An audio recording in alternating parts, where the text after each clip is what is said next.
Voilà pourquoi vous entendez de moins en moins les dropshippers parler de dropshipping, mais beaucoup plus d'e-commerce. Le dropshipping est mort.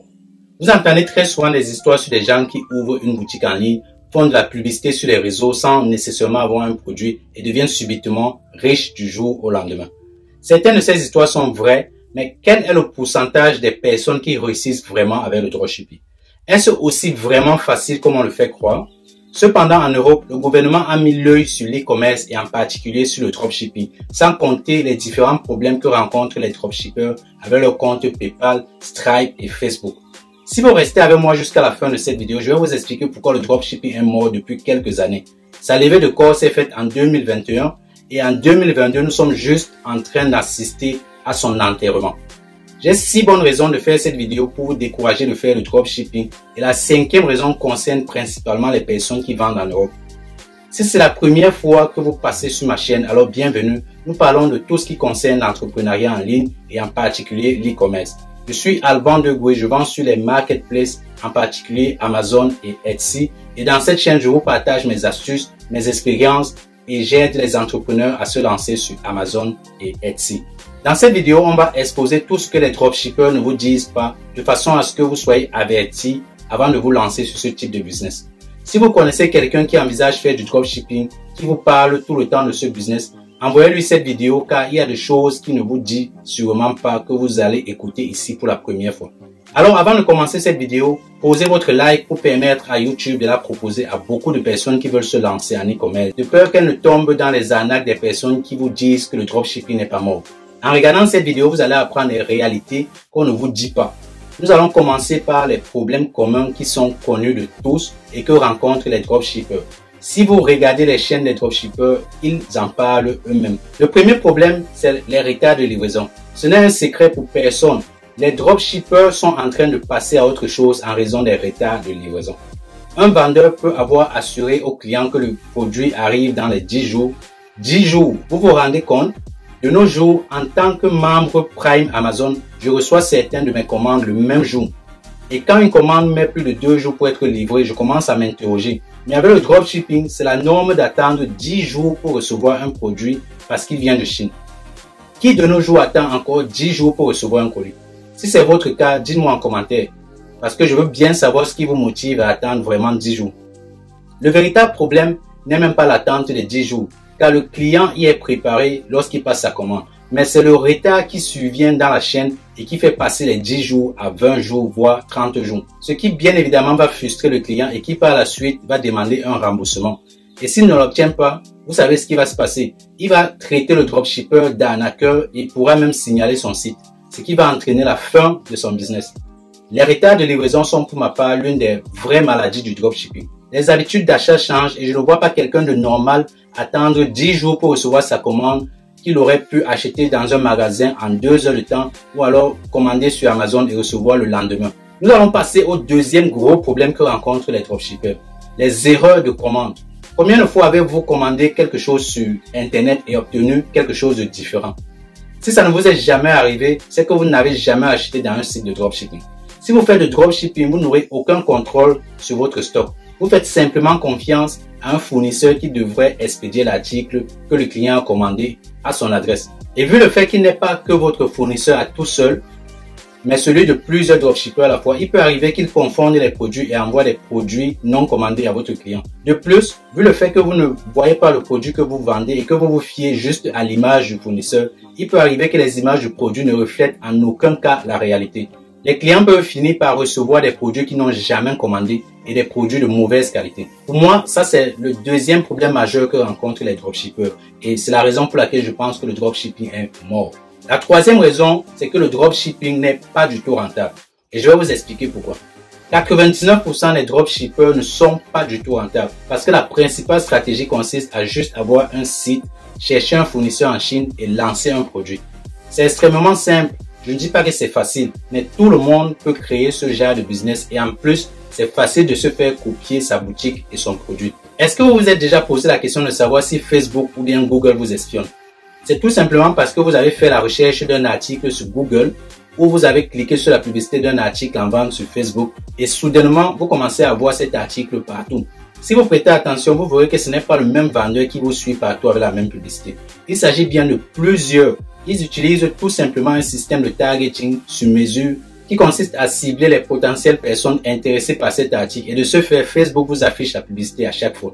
Alors, où est-ce que je vais arriver avec ça? C'est tout simplement pour vous démontrer que les vendeurs se copient tous entre eux et ce qui, à mon avis, augmente la compétition et réduise les marges de profit. De plus, tester des produits durant des mois en utilisant la publicité sur Facebook que vous devrez maîtriser ou bien la faire fonctionner peut vous faire perdre beaucoup d'argent sans être sûr de récupérer.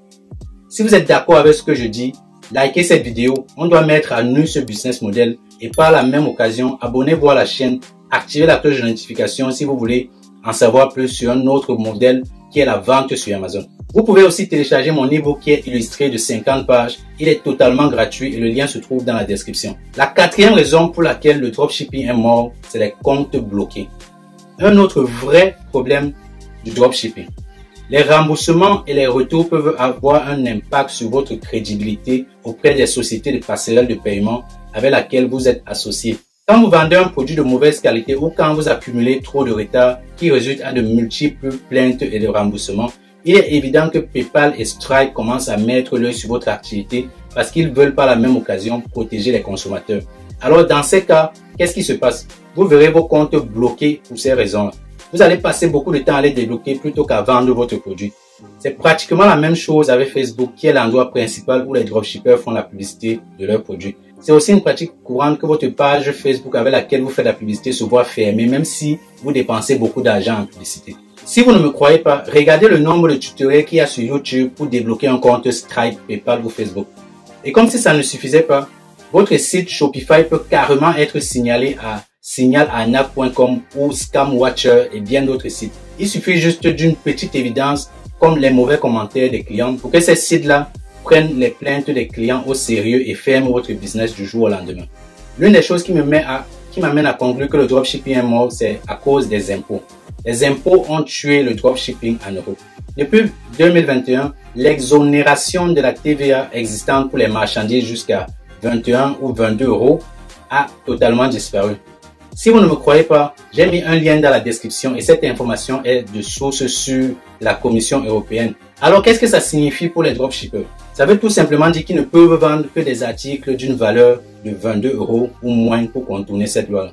Et pour vous clarifier les choses, ce n'est pas l'article seul qui doit coûter moins de 22 euros, mais l'ensemble de la commande. Ce qui signifie que si le dropshipper vend deux articles qui coûtent 15 euros, ça fait un total de 30 euros et il est déjà au-dessus des 22 euros. Et par conséquent, les produits devront être déclarés aux frontières de la douane. Ce qui non seulement cause un réel problème aux consommateurs qui non seulement ne s'attend pas à recevoir un mail des percepteurs d'impôts, mais il sera encore beaucoup plus frustré pour les coûts supplémentaires qu'il doit ajouter. Cela oblige les consommateurs qui achetaient chez les dropshippers, mais aussi chez AliExpress, d'acheter localement ou encore mieux chez Amazon. On ne vous dit pas tout cela quand vous vous lancez, mais vous risquez des amendes très graves et même la prison quand vous ne respectez pas les lois. Alors, est-ce la fin du dropshipping en Europe? À vous de me répondre dans les commentaires. La sixième et la dernière raison pour laquelle je pense que le dropshipping est mort, c'est parce que le discours des dropshippers a totalement changé. Si vous suivez les chaînes de dropshippers, vous comprenez exactement de quoi je parle. Et c'est la raison même qui me pousse à faire cette vidéo pour vous prévenir de la supercherie qui se cache derrière tout ça. De 1, les boutiques one-shot sont éphémères. Pour ceux qui ne savent pas ce qu'est une boutique one-shot, son principe consiste à faire créer une boutique avec un produit qu'on teste en envoyant du trafic dans cette boutique-là avec Facebook, tout en espérant que ce produit devienne un produit winner. Ce type de boutique peut marcher pendant un certain temps et mourir du jour au lendemain ou peut-être ne pas du tout marcher. Qu'est-ce que cela signifie? Tout simplement que le dropshipper vit dans un stress permanent. Il ne sait pas si ce produit sera un winner ou pas. Et si c'est le cas, il ne sait pas quand tout ça va s'arrêter. Ce qui veut dire qu'il peut continuer à investir de l'argent dans la publicité et se rendre compte tôt ou tard que c'est déjà mort. Je ne pense pas que ce soit une bonne manière de faire du dropshipping, de spéculer sur les produits. Chez nous, on appelle ça du jumbo. Dites-moi ce que vous pensez dans les commentaires. Le discours des dropshippers a changé de nos jours. Ils vont vous parler de l'évolution du dropshipping et de faire de l'e-commerce avec la création de marques. Ce n'est plus du dropshipping à mon avis. Si nous revenons à la vraie formule du dropshipping, elle consiste à acheter des produits existants à un fournisseur. Et retenez bien ce mot, existant. Ça veut tout simplement dire que le produit est déjà fabriqué et n'attend que la commande pour être expédié. D'autant plus que ce même produit est vendu à plusieurs dropshippers à la fois. Il est impossible de fournir un produit avec votre marque dans ces circonstances. Aucun fabricant en Chine ne fabrique une unité de produit comme il le faisait pour une production de masse. De plus, il n'est carrément pas si évident de faire tourner les machines juste pour une seule unité. Même lors de la commande d'un échantillon, le fournisseur vous demande de payer au moins 10 fois le prix réel du produit. Alors, soit vous commandez en masse, c'est-à-dire au moins une centaine d'unités, soit vous payez 10 fois le prix d'une unité pour faire fabriquer une unité de produit. Alors, de ce pas, je peux conclure qu'il est impossible de faire du profit en faisant du dropshipping avec votre marque de produit. Voilà pourquoi vous entendez de moins en moins les dropshippers parler de dropshipping, mais beaucoup plus d'e-commerce. Dans ce cas, vous devez payer à l'avance pour acheter votre produit avec votre marque, tout comme on le fait avec la vente sur Amazon. Et je ne vois pas le réel avantage de commencer l'e-commerce avec votre boutique quand Amazon vous facilite la vie. Il y a beaucoup d'autres raisons pour lesquelles vous ne devez pas vous engager dans le dropshipping, mais je vais m'arrêter là pour conclure. Le dropshipping, s'il va continuer de vivre, demeure un business model beaucoup plus difficile que la vente sur Amazon. Ça vous demande constamment de résoudre un problème de votre business plutôt que de vous consacrer à fournir une expérience et une marque de qualité aux clients. Il faut avoir un mental fort et ne jamais baisser les bras, mais aussi disposer de beaucoup de capital à investir dans la publicité et des produits à tester. Ça reste certes rapide et simple à démarrer comparé à la vente sur Amazon, mais ça peut durer jusqu'à 6 mois avec 6 produits différents avant que vous ne trouviez votre produit winner. C'est intéressant d'avoir son propre site et les clients à qui on peut vendre tout genre de produits, mais ce n'est pas exclu d'en avoir un quand on vend sur Amazon, mais la probabilité d'obtenir vos premiers clients est beaucoup moins chère sur Amazon et beaucoup plus rapide que dans votre site e-commerce. Si vous êtes d'accord avec ce qui a été dit dans cette vidéo, mettez des likes et partagez la vidéo pour informer plus d'un. Et si vous n'êtes pas d'accord, laissez un commentaire et argumentez votre point de vue. Merci d'avoir suivi cette vidéo jusqu'à la fin. Je vous souhaite le meilleur et je vous donne rendez-vous dans les prochaines vidéos qui sortiront cette semaine-ci. N'oubliez pas de vous abonner. On est ensemble. À la prochaine. Ciao.